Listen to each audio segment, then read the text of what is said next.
As I promised you, YouTubers, I'm with this beautiful, brave gentleman, a hero of our nation, the first black gentleman to be promoted to a high rank in the military.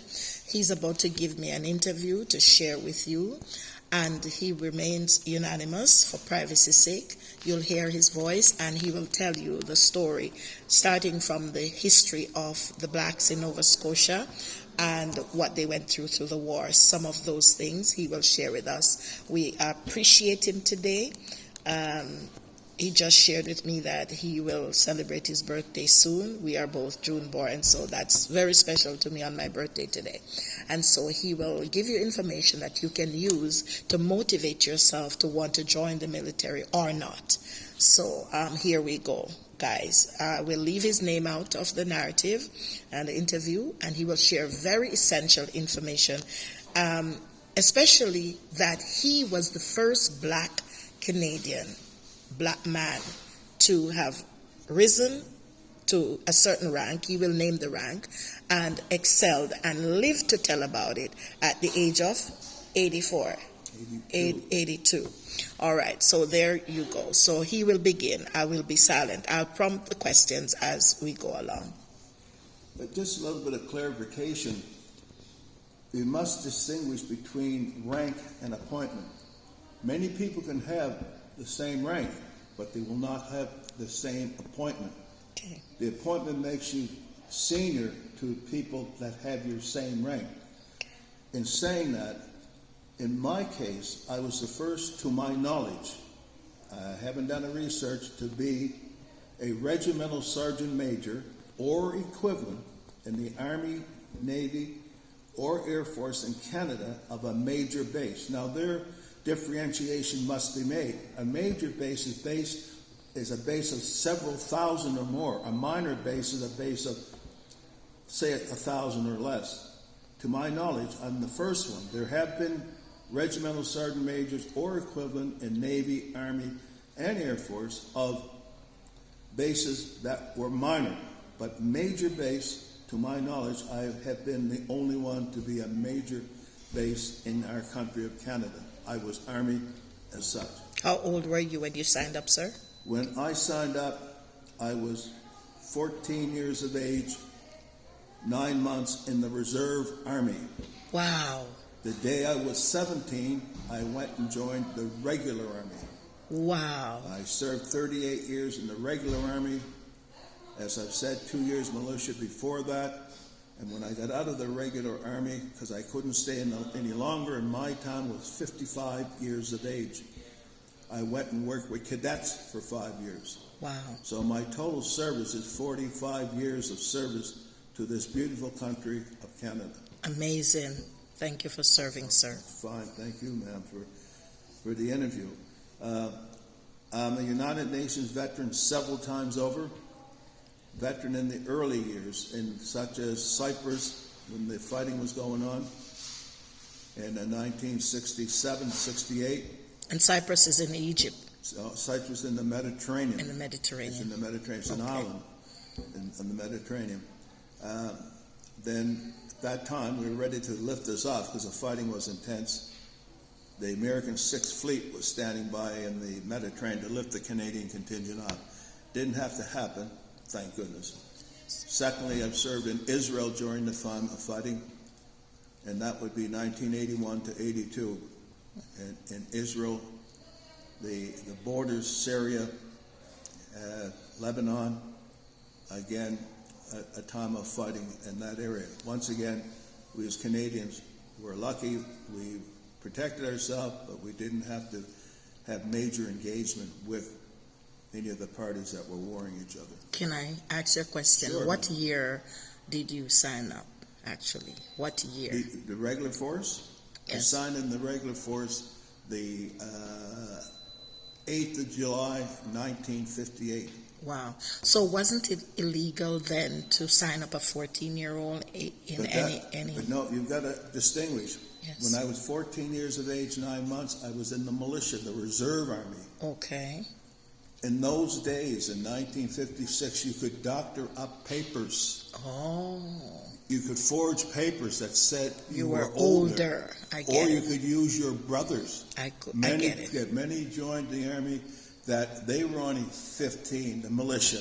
Yes. Not cadets, the reserve Army, militia. Okay. Whereas their brother was 17, but they were only 15. Okay, I But got by the you. time you go to the regular force, when I went to the regular force, the day I was 17, the 24th of June, 1941.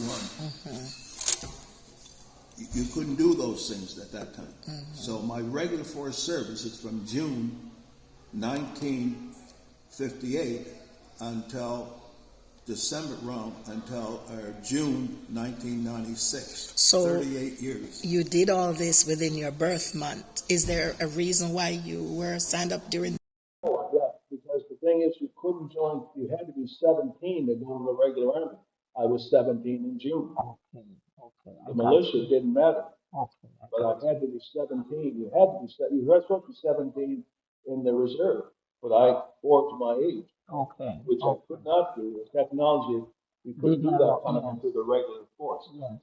And this is the thing that today many people who do not know the military system get construed about. Yes. They think that, as I've just mentioned, about the rank and appointment.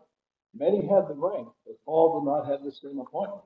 Right. The appointment makes you senior to the person that has your rank, but doesn't have the appointment. Right. I mean, people in any case are chief warrant officers or the first class, or in the Army, Navy, Air Force, chief petty officer first class in the Navy, SWO in the Air Force, and chief warrant officer in the Army. But only one in each of these areas, bases across Canada, will be appointed as the base RSM. So that on your base you might have 3 or 4 RSMs, RSM of the Signal Corps, RSM of the Ordnance Corps, RSM of the Pay Corps, but they're not the senior. The senior RSM is the base regimental sergeant major of the base. Okay. And he's the principal advisor to the commanding general. Yes. Like for my time, my last 3 years of service, I was a base regimental sergeant major, base Gagetown, 93, 96. I was a principal advisor to the commanding general of base Gagetown at that time. Wow. Yeah. Awesome. I lift my glass to you, sir, in honor of that duty, and not just you, but all the other comrades that fought alongside you. And having said that, I'm glad you mentioned that. Yes. I like to be able to speak for those people of color that never got a chance. Yes. And our beautiful natives who never got a chance. Yes. And our French people in many cases were segregated against. And also, it's just sad. And vice versa, Anglophones in some cases were segregated against the French hierarchy. Segregation in any shape or form is wrong. Wrong. I believe any shape or form. Yes. But all have suffered it. So let me ask you: have you ever flown a plane before?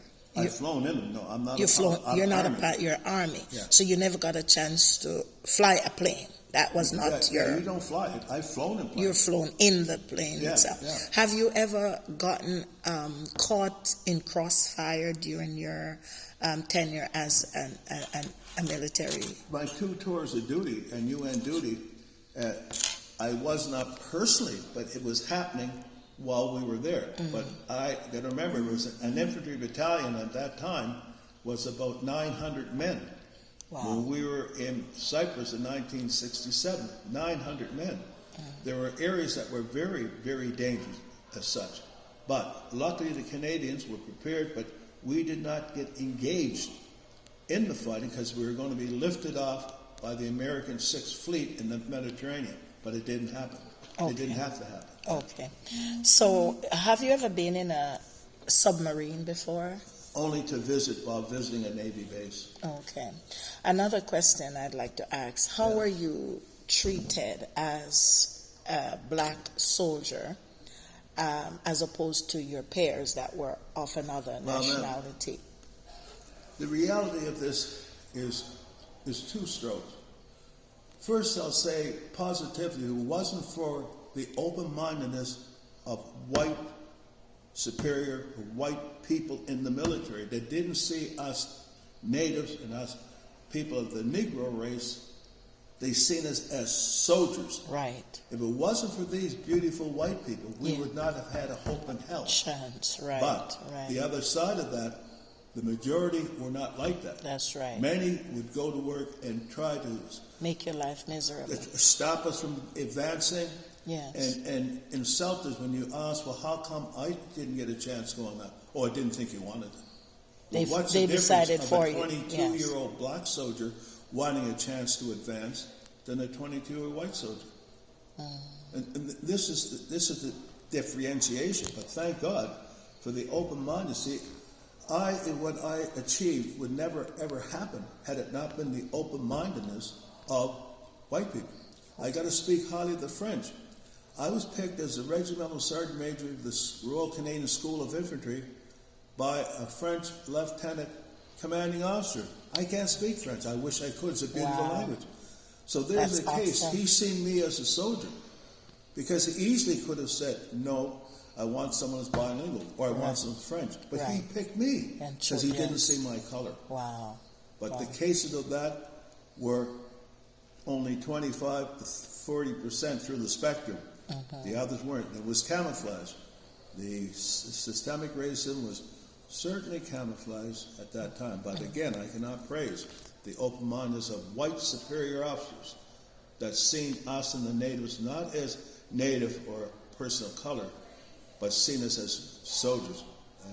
In those days, were you paid a salary? Yeah, everybody was paid the same. If you were a private, you got paid the same as any other private. And then the salary was even across the board according to your rank? Except for marriage allowance.